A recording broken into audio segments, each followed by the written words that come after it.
जहानाबाद में उपचुनाव की प्रक्रिया शुरू हो चुकी है और लोग अपने मताधिकार का इस्तेमाल करने के लिए बूथों तक पहुंच रहे हैं। तो तस्वीरें आपको दिखा रहे हैं। 3 सीटों पर आज उपचुनाव हो रहे हैं। 2 विधानसभा के उपचुनाव भभुआ और जहानाबाद और 1 लोकसभा अररिया पर आज उपचुनाव हो रहा है। मतदान शुरू हो चुका है। धूप बहुत अच्छी खिली है, मौसम का मिजाज बहुत अच्छा है और सुबह की पहली अपील ईटीवी की कि लोग घरों से बाहर निकलें और मौसम का मिजाज इतना खुशगवार है, इसी खुशगवारी में लोग बाहर निकलें और ये जो लोकतंत्र का पूरा ये जो सौंदर्य आज यहाँ पर दिख रहा है। सीआईएसएफ के हवाले अभी हम जहानाबाद के आदर्श राजकीय मध्य विद्यालय ऊंटा में हैं, जहाँ पर 5 बूथ इस परिसर में बनाए गए हैं। एक साथ 5-5 बूथ। अगर आप पूरा परिसर देखें तो ये जो पूरा दृश्य है लोकतंत्र का एक विहंगम दृश्य कहीं ना कहीं कहेंगे। जो सीआईएसएफ है, बिहार पुलिस और ये तमाम जवान और जो अधिकारी यहाँ पे इकट्ठे हुए हैं, हेल्प डेस्क बनाया गया है। हर बूथ पे बेहतरीन इंतजाम किए गए हैं। और ये तो अररिया, भभुआ और जहानाबाद तीनों सीटों पर हमारी नजरें टिकी हुई है और हमारे संवाददाता लगातार हमारे साथ बने हुए हैं। अररिया सीट की अगर बात करें तो यहां से आनंद अमृतराज हमारे साथ जुड़े हैं, वहीं भभुआ सीट से अमित भी हमारे साथ बने हुए हैं। जहानाबाद सीट की बात की जाए तो रुपेश भी हमारे साथ जुड़ गए हैं। अररिया का रुख करते हैं जहां से हमारे साथ आनंद अमृतराज बने हुए हैं। आनंद, अगर 2014 के लोकसभा चुनाव और 2015 के बिहार विधानसभा चुनाव की बात की जाए तो तब से अब तक के पूरे बिहार के राजनीतिक समीकरण बदल गए हैं। ऐसे में मुकाबला दिलचस्प है और लगातार मतदान के केंद्रों तक मतदाताओं के पहुंचने का सिलसिला चल रहा होगा। अभी ताजा तस्वीरों की बात करें तो वो क्या कुछ बयां कर रही है, ये बताइए और तस्वीरें भी दिखाइए। देखिए सुकन्या, मतदान की जो प्रक्रिया है वो थोड़ी धीमी है। इस वक्त हम जिस बूथ पे 143 नंबर बूथ पे हैं, धीरे धीरे लोग आ रहे हैं और अपना मत का प्रयोग करके जा भी रहे हैं। और हमारे साथ इस वक्त मौजूद हैं इस बूथ पर सबसे पहला वोट डालने वाले। आप अपना नाम बताइए। रविशंकर जी, आप अपना दिखाइए जिसने आपने वोट दिया। ये रविशंकर जी हैं जिन्होंने इस 143 नंबर बूथ पे सबसे पहला वोट डाला है और जाहिर सी बात है पहला वोटर बेहद उत्साहित होता है। कैसा उत्साह दिख रहा है इस पर्व में शामिल होकर? हम सोचे थे यदि मेरा ड्यूटी नहीं लगेगा तो सबसे पहला वोट हम डालेंगे जाके। अच्छा करते हैं। हम पहले 6:30 बजे से घूम रहे थे इधर, जब अंदर आने का मौका मिला सबसे पहला वोट हम आके डाले। 6:30 बजे से बूथ के अगल बगल आ गए थे। हम आ गए थे कि हम पहला वोट डालें, देखें। ये बहुत दिन सोच रहे थे, फिर अगला इलेक्शन साल भर के बाद है। अच्छा, मतलब अगला इलेक्शन भी साल भर के बाद, उसमें भी डालना है। पहली बार वोट डाला आपने? नहीं, एक्चुअली और सब 2 बार से मैं इलेक्शन करवा रहा था। मैं खुद गवर्नमेंट ड्यूटी में हूँ। तो इस बार मेरी ड्यूटी नहीं लगी तो मुझे वोट देने का मौका मिला। अगली बार हम पत्र के माध्यम से वोट डालते थे, तो उसमें वो समझ नहीं आता था क्या हो रहा है क्या नहीं हो रहा है। इस बार डाला तो समझ में आया? हाँ, इस बार बटन से वोट डाला है।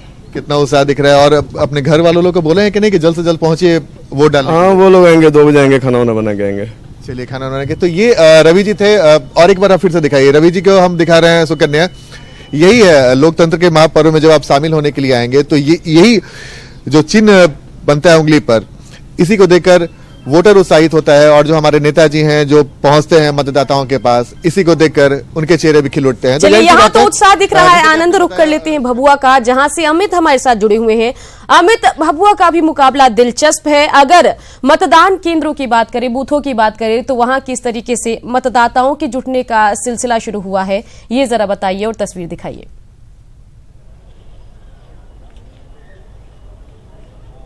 देखिए शुकन्या, मतदाता यहाँ आना शुरू हो गए हैं, लेकिन जो 2 बूथ की जिक्र हम कर रहे हैं कि 115 नंबर और 116 नंबर, जो हमारे पीछे में जो ये मतदान केंद्र है, यहाँ 5 बूथ हैं जिसमें 2 बूथों पे जो ईवीएम है उसमें गड़बड़ी कुछ आई है। वो 1 घंटे का समय वो मोहलत मांग रहे हैं, लेकिन हम अपील करना चाहेंगे कि वो जल्द से जल्द ठीक हो, क्योंकि जो लोग यहाँ पे आए हैं वोट करने उनको परेशानियाँ हो रही हैं। और अगर बात सियासी हलकों की कही जाए तो ये भभुआ की जो सीट है वो बेहद अहम इस मायने से है सुकन्या, क्योंकि यहाँ प्रतिष्ठा दांव पे लगी हुई है बीजेपी की, क्योंकि बीजेपी का सिटिंग कैंडिडेट वो यहाँ पे है। और बीजेपी कहीं ना कहीं इसको जीत कर बिहार को एक बड़ा मैसेज, क्योंकि 3 राज्यों में बड़ी जीत, हैट्रिक जीत के बाद बीजेपी चाहेगी कि इसको बचा के रखे अपने सीट को। अगर यहाँ कुछ चूक होती है तो एक बड़ा झटका लग सकता है और जो विरोधी खेमा है वो एक बड़ी जीत उसके लिए साबित हो सकती है। तो कहीं ना कहीं बीजेपी के लिए प्रतिष्ठा का सवाल है, तो तेजस्वी के लिए एक लिटमस टेस्ट है अगर तेजस्वी यादव लालू यादव के बगैर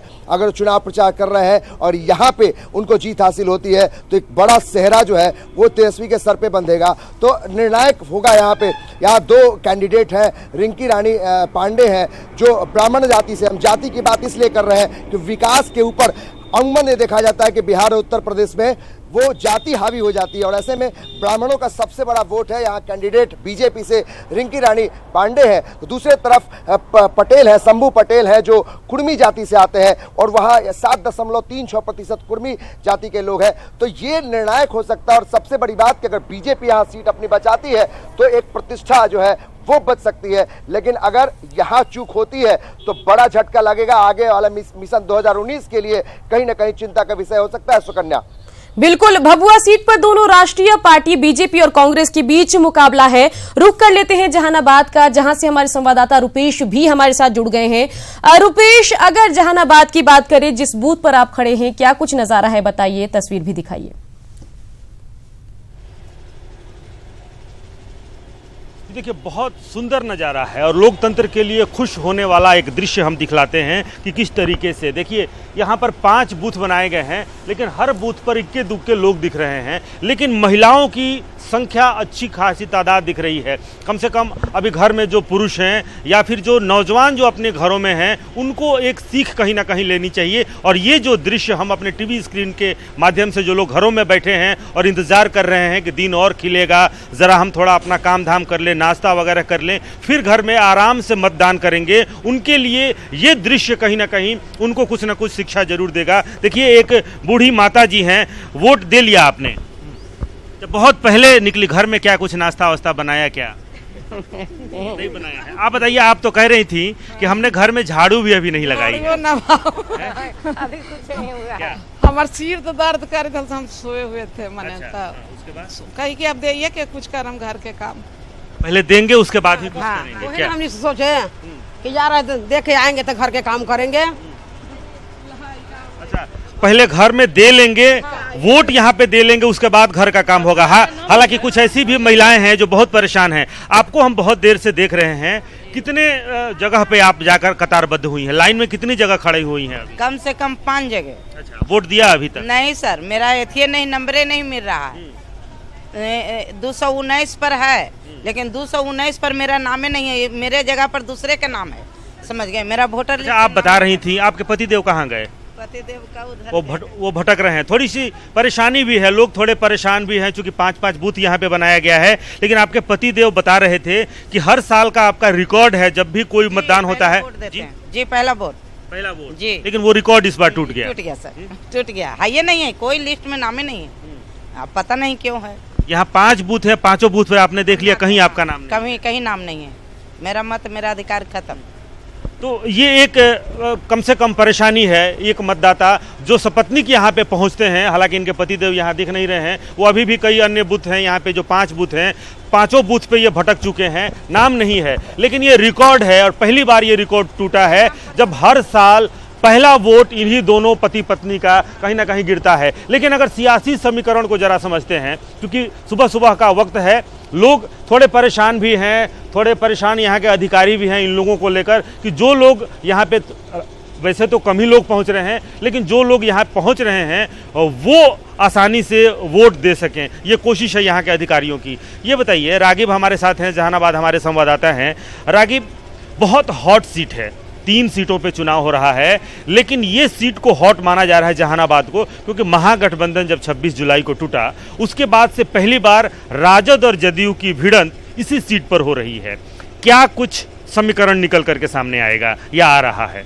रुपेश, देखिए, ये जो है, पहले जदयू ने इस सीट से चुनाव लड़ने के लिए मना कर दिया था। हालांकि उनका कहना था कि वो बिहार की किसी भी सीट पे उपचुनाव नहीं लड़ेंगे।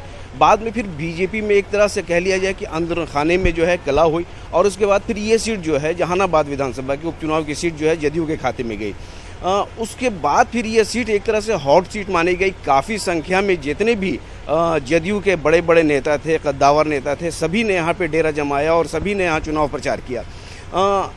महागठबंधन से अगर कह दिया जाए कि जदयू के अलग होने के बाद पहली बार दोनों में भिड़ंत है, और मतदाताओं की एक तरह से कह लिया जाए कि जो आने वाली परिस्थिति है, जो 2019 का चुनाव होगा, उसका एक तरह से सेमीफाइनल के रूप में देखा जा रहा है कि आखिर इन दोनों के गठबंधन के टूटने के बाद बिहार में क्या राजनीति असर रहे। बिहार में क्या राजनीति है? पिछली बार जब यहाँ पे चुनाव हुआ था उस वक्त और इस वक्त का राजनीतिक पूरा परिदृश्य, पूरा समीकरण बदला हुआ है। क्या यहाँ के जो चुनाव परिणाम आएंगे वो आगे जो 2019 नहीं बल्कि 2020 में भी कितनी स्वीकार्यता है? क्योंकि लोगों ने, यहाँ के लोगों ने जब राजद के मुद्रिका सिंह यादव को यहाँ से जिताया था, तब कहीं ना कहीं उस महागठबंधन यानी कि जेडीयू और राजद के गठबंधन को स्वीकार्यता मिली थी। अब जेडीयू एनडीए में बीजेपी के साथ खड़ी है। क्या चुनाव परिणाम 2020 का एक संकेत होगा कि अब बीजेपी और जो जेडीयू है, इन दोनों का गठबंधन, जिसे वो स्वाभाविक गठबंधन कहते हैं, क्या उस स्वाभाविक गठबंधन की स्वीकार्यता की एक झलक जहानाबाद से दिखेगी? जी बिल्कुल। मैंने जैसे बताया कि ये पहली सीट होगी जहानाबाद की जहाँ पे महागठबंधन दोनों, जिसमें जदयू भी था, वो अलग होकर के चुनाव लड़ रहा है। हालांकि इससे पूर्व में भी चुनाव होते रहे हैं, लेकिन ये जो है ये एक तरह से नज़ीर साबित करेगा कि आखिर भाजपा और जदयू मिल करके महागठबंधन को कितनी टक्कर दे पाता है। बिल्कुल, और इस टक्कर पर हमारी नजर लगातार रुपेश बनी हुई है। जहानाबाद से संवाददाता हमारे रुपेश हमारे साथ लगातार बने हुए हैं। इसके अलावा अररिया लोकसभा सीट की बात की जाए तो यहां से आनंद अमृतराज भी पल पल की अपडेट हम तक पहुंचा रहे हैं। वहीं भभुआ सीट की बात करें तो यहां से अमित भी लगातार राजनीतिक समीकरण हमें बता रहे हैं।